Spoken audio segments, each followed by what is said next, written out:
Сайн байцгаана уу үзэгч та бүхэнд энэ өдрийн мэндийг алтхан дэвшүүлье. ДБС-ийн мэдээний албанаас эрхлэн бэлтгэдэг төвөөсийн мэдээллийн хөтөлбөрийнхөө шинэхэн дугаараа танилцуулъя. Бид та бүхэнд өнөөдрийн аймаг орнуудын онцлог мэдээлүүдэд хүргэх гэж байна. Хөтөлбөртөө анхаарлаа хандуулна. За 2025-аас 2026 оны өвлөлт хавралцалтын бэлтгэл ажлыг хангах төлөвлөгөөний хэрэгжилт нэг гараа хөвтөө явж байна. Яагаад 100% биш гэдг нь бол зарим ажил нь бас он гараад 1 сар 2 сар хийгдэх ажлууд байгаа. Ер нь бол зөвхөн манай хүнс үдээсгэн салбарын өвчлөлгээд 24 заалттай юм төлөвлөгөө гарсан байгаа. За хамгийн гол асуудал бол өнгөрсөн 100 бол одоо бас гантай манай аймаг бол нэлээд хуурай ийм зэмжлэгтэй байсан. Тэгээ одоо өвчлөлийн бэлтгэл хангахад садлан хичээл муу гарсан. Заавал одоо мал аж ахуйн чиглэлээр бол одоо мал тарга тээврийн хөчмөөтэй хүмүүсийн нөгөө бас нэг дийлэн өнгөж өвдөг утгад ургалт. Тэгээ дийлэн бас сайн аргаагүй иймэрхүү бас юм мэдээ гарч байгаа. Тэгээ саяхан аймгийн засаг даргын захирамжит ажлын хэсэг байгуулагдаад энэ цовдын гэрстийн үнэлгээ хийсэн. Тэгээ энэгээр бол бас дунд эрсдэлтэй гэж үнэлэгдсэн байгаа. Тэгээд аймаг бол бас хөрөнгө гаргаад урдны жилүүдээс арай хөө төвшөнд бас энэ жил өвчлөлтийн бэлтгэл хангасан тохиолох юм бол өвсдөж ижил ихэд одоо 200 тоног зөвхөн өвс тийм ээ. Тэжээлийн 100 тоног бэлдэж нөөцсөн. За бас сумдууд маань өөрсдөө аюулгүй нөөцөд бас өвсөж жилээ нөөцлсөн байгаа гэх мэтлээ. Тэгээ одоогийн байдлаар бол бас сас нийт нутгаар сасан бүрхүүлэгдсэн байна. Гэхдээ бол нэг дунджаар 8-аас 19 см сасан бүрхүүлэгдсэн гэдэг ийм мэдээлэл загварынхаа өгсөн. Тэгээ цаашдаа бас одоо өвлийн сар гараагүй байж байна. Тэгээ энэ өвлийн хувьд бол бас нэлээд эрсдэл байж болцгүй гэж бодоод хаанаад бэлтгэлээ хангаад ажиллаж байна.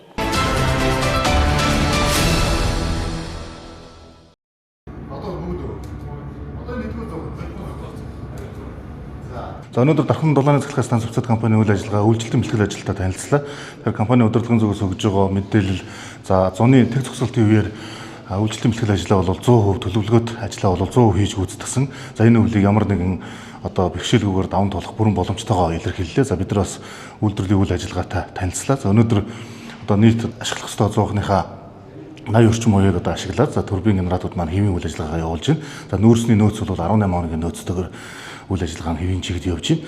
За дулааны цэцлэгээ станцын хувьд бол бас тулгамж байгаа нэг хоёр чухал асуудал байгаа. За үүний нэгдүгüүрт нь бол уур буулгагч ямдан болоод шинээр нэмэх асуудал байгаа. Тэгэхээр энэтэй холбоотой бид нар энэ газрын асуудлыг шийдвэрлэх зайлшгүй шаардлага байгаа учраас энэ одоо газрын асуудлыг ойрын хугацаанд орон нутгаар шийдвэрлэж өгөө. Одоо өнөөдөр газар дээр нас танилцж үзлээ. За хоёрдугаарт үнсэн далангийн асуудал байгаа. Тэгэхээр энд ашиглаж байгаа үнсэн далан маань бол дүүрснээс шалтгаалаад дараагийн одоо энэ станцаас гарч байгаа үнсний хог хаягдлыг хэрхэн вэ гэдэг асуудал бол тулгамж байгаа. Тэгэхээр энийг бид нар аж ахуйн нэгж байгууллагатай хамтарч энэ үнсийг дахин ашиглах барилгын материал үйлдвэрлэх чиглэлээр хамтарч ажиллахаар бас хэд хэдэн байгууллагатай ярилцж байгаа. Тэгэхээр энэ ажлыг ойрын үед эх ондоо багтаа шийдвэрлэх юм асуудлаа бас бид нар ярилцлаа гэж одоо ойлгож болно. За ер нь тэгээд цаашдаа хоёр дахь чих үүсвэрийг одоо бий болгосноор станцын одоо ачааллыг бууруулах ялангуяа энэ турбин генераторууд анх одоо ашиглалтанд орсон 48 мегаваттын турбин генераторууд бол 64 онд ашиглалтанд орсноос хойш өнөөдөр хүртэл ажиллаж байгаа учраас үүний одоо эрзээр засвар үйлчилгээ за мөн одоо нөөцөнд байх асуудлыг бол төв ширчим хүчний бодлогын хүрээнд одоо Монгол улсын хэмжээнд ярих зайлшгүй шаардлага байгаа. Тэгээ энийг бол бид нар хаана орон нутагч төр энэ байгууллагын удирдлагууч гэсэн бүх шатандаа хөөцөлдөх зайлшгүй шаардлага байгааг бас өнөөдөр бас ярилцлаа. Тэгээд ямар ч гэсэн Дархан хотыг эрчим хүч дулаанаар хангаж байгаа одоо гал голом сахсан үйлдвэрийн үйл ажиллагаа маань хэвийн бөгөөд за энэ өвлийг ямар нэгэн саад бэрхшээлгүйгээд авах бүрэн одоо бэлтгэлээ хангасан байгаа нь бол талархууч тавина. Тэгээд нийт станцынхаа хамт олонд энд ажиллаж байгаа одоо 470 орчим ажилтан албаа агч нарт нийт дарханчуудынхаа өмнөөс бас өргөж талархаж явдаг илэрхийлье. Та бүхний нүр их ажил хичээнгүй ажлын үр дүнд Дархан хот маань гэрэлтэй гэгээтэй дулаахан үйлжиж байгаа шүү гэдгийг одоо хэлмээр байна. Тэгээд нийт дарханчуудынхаа өмнөөс талархснаа илэрхийлье.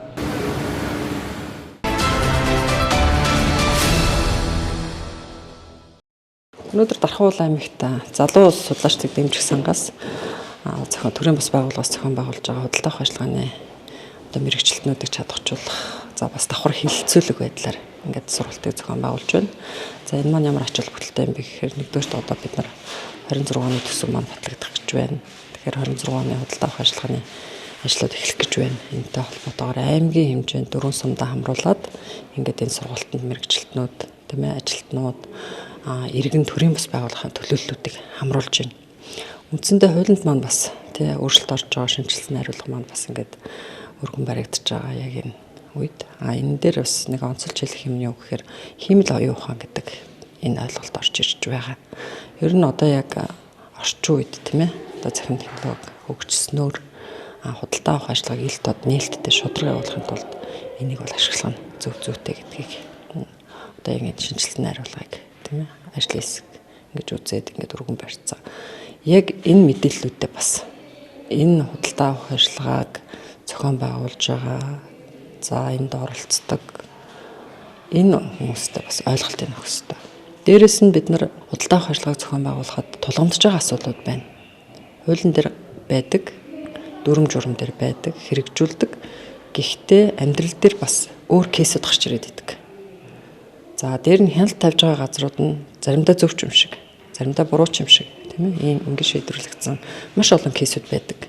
Тэгэхээр одоо яг өнөөдрийн манад сургалт орж байгаа энэ төрлийн бас байгууллага маань болохоор энэ худалдаа авах ажиллагааны хууль тогтоомж тийм ээ нөгөө жишг баримт бичиг сангийн сайдын баталсан жишг баримт бичиг эдгээрт одоо хоорондын уялдаа холбоо нь ямар юм амьдрал дээр хэрэгжүүлэхэд ямар юм гэдгийг ингээ бүр судалсан нэлээд өндөр түвшний тийм ээ олон жил бас олон чиглэлээр судалгаа хийгээд үзсэн ийм мэргэжлийн баг 8 хүний бүрэлдэхүүнтэй баг өнөөдөр Тархуул аймаг дээр ч сургалт хийж байгаагаар нэлээд ач холбогдолтой сургалт хэлцүүлэг болж байна. За бид нар эхний байдлаар нэг 51 хүний нэрс гаргасан байсан. Тэгээд сургалт маань өмнө төлбөргүй. Тийм болохоор нээлттэй зараа бид нар хүргээд одоо яг өнөөдөр бол сургалт маань нэг 57 хүнтэй эхэлсэн. Одоо ийм сургалтыг бид нар авах нь бас нэлээд өндөр ач холбогдолтой байт юм. Яг гэвэл одоо сургалтанд оролцож байгаа хүмүүсээс тийм шал өөр хэлбэрээр ингээд судалгаан дээр үндэслэгдсэн. Жишээ нь одоо жишг баримт бичгийг боловсруулахад үнэхээр үнэлгээний хороонд ажиллаж байгаа хүмүүсээс ямар чадвар шаардах ёстой гэдэг энэ зүйл гэхэд л энэ багийнхан судлаад яг энэ хууль тогтоомжийн тэдэнд байна штэ гэдэг юм гараа байхгүй байх гэдгийг судалсан байгаа байхгүй. Тэгэхээр нөгөө хуулийн маань хэрэгжилж байгаа тийм ээ ололттой тал нь энэ байна. Дутагдaltaй тал нь энэ байна. Дүрмдээ юм байт юм байна, журамдаа юм байт юм байна гэдгийг амьдрал дээр нь судлаад ирсэн хүмүүс яг бодитоор хэлцүүлэг хийгээд сургалтад орж байгаа. Манай байгууллага бол залуу судлаачдыг дэмжих сан гэдэг бүр 1993 онд анх байгуулагдсан ийм төрлийн бас байгууллага байгаа. Тэгээ манай байгууллагын маань гол онцлог нь бол системийн инженерийн аргыг дагнаж энэ арга дээр суурилсан сургалт судалгаа хөгжүүлэлтийн ажлуудыг хийгээд явдаг төрлийн бас байгууллага байгаамаа. Тэр бид бол нөгөө төрлийн худалдан авалтын газартай гэрээ байгуулад тэгээд энэ байгууллагын одоо үйл ажиллагаанд оролцдог хүмүүсийн ажилтнуудад одоо чадваржуулах чиглэлээр системийн инженерийн ухаанд суурилсан арга аргуудыг түгээх, таниулах, ойлгуулах ийм чиглэлээр одоо сургалтуудыг хийгээд явж байна. Энэ удаад биднес Дархан хотод үйл ажиллагаа явуулж байна. Энэ системийн инженерийн арга гэдгийн гол одоо онцлог хэв шинж нь юу вэ гэхээр зэрэг биднес ер нь энэ одоо төрийн худалдаа авалт гэдэг чинь бол өөрөө маш олон талыг хамарсан, маш олон хүчин зүйлүүдээс өөрчлөгддөг ийм нарийн төвхтэй үйл ажиллагаа. Жишээлбэл одоо Дархан хот бол зөвхөн энэ нэг газарт ажилладаг хэдэн улсуудын хариуц шийдэж байгаа үйл ажиллагаа биш. Дархан хотын яг ярих юм бол Дархан хотын одоо бүх иргэд 100 хэдэн мянган гэдгийн бүх иргэд бол энэ үйл ажиллагаанд бас оролцож явж байгаа ийм бүхэл бүтэн том тогтолцоо байгаа байхгүй тий.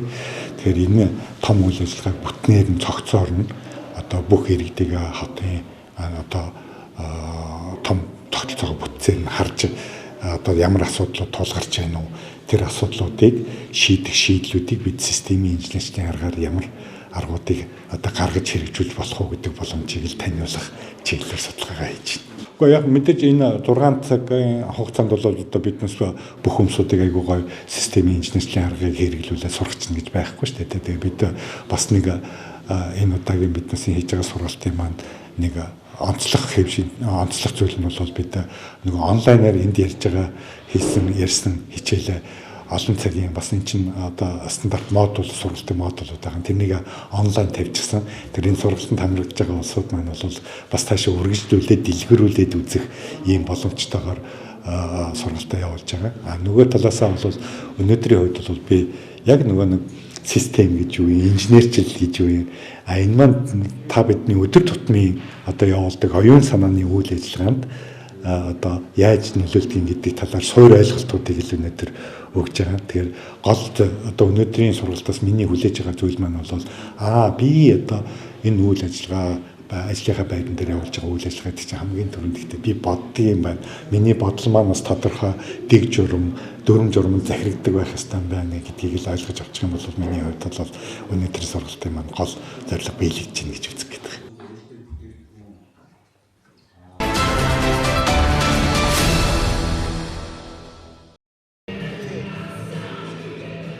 Үнэхээр найрсаг, халуун дулаан, нээлттэй ийм сайхан одоо уулзалт маань үнэхээр тийм халуун дулаан уур амьсгал дотор байлаа. Тэгээд маш их урам зориг авлаа.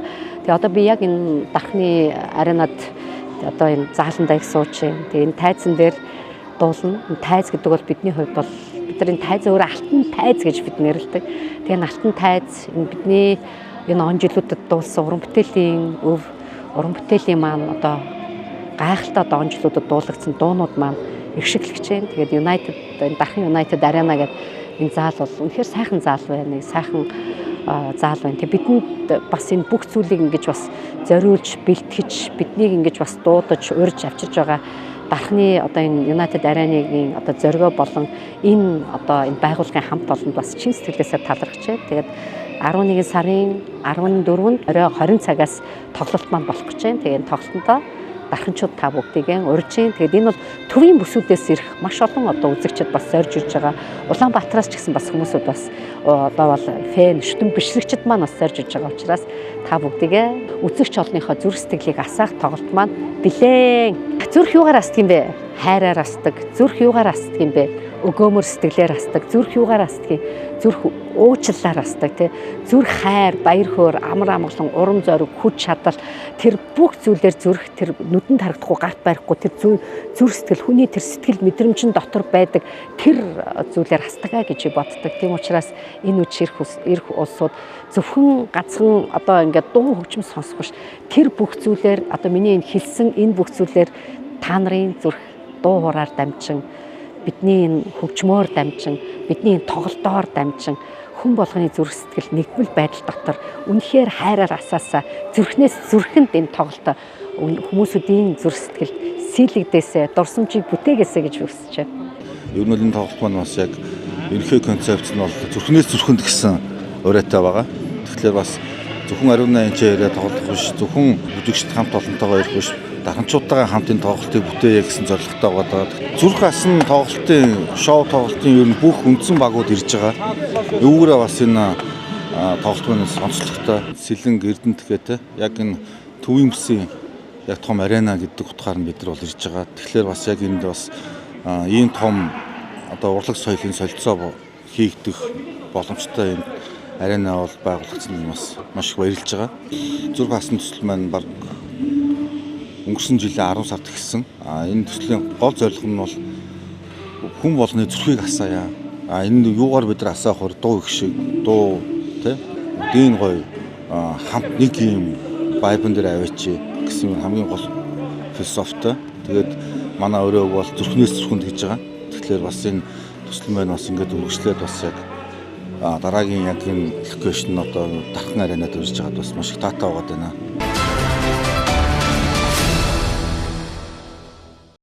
Одоо үзэгч та бүхэндээ цаг агарын мэдээлэл танилцуулна.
Өдөгч та бүхэндээ орой бүрийн 19 цагаас бэлтгэн үзүүлдэг төвөөмсийн мэдээллийн хөтөлбөрийн ээлжид дугаар энэ дөрөв өндөрлөж байна. Анхаарлаа хандуулсанд баярлалаа өдөгчтэй маргааш иргүүлцээ.